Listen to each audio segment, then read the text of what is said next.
El 30 de septiembre memorable será que la España oprimida logró su libertad.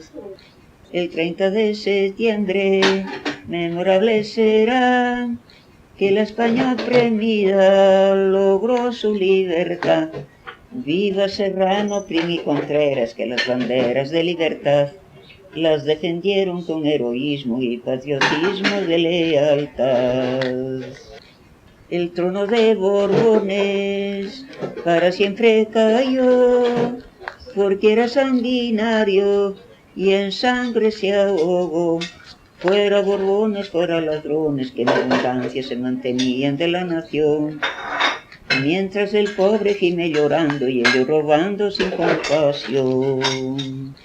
El puente de Alcolea Novaliches perdió, porque toda su tropa con Serrano marchó. Y el pobrecillo en retirada, cayendo herido por defender el despotismo, perdió la vida, que Dios castiga al que no obra bien.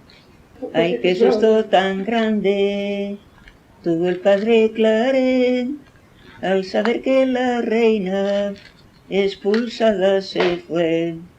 Por eso el padre y su patrocinio juntos se fueron de la nación, en donde estaba su confesora que tanto adora la religión.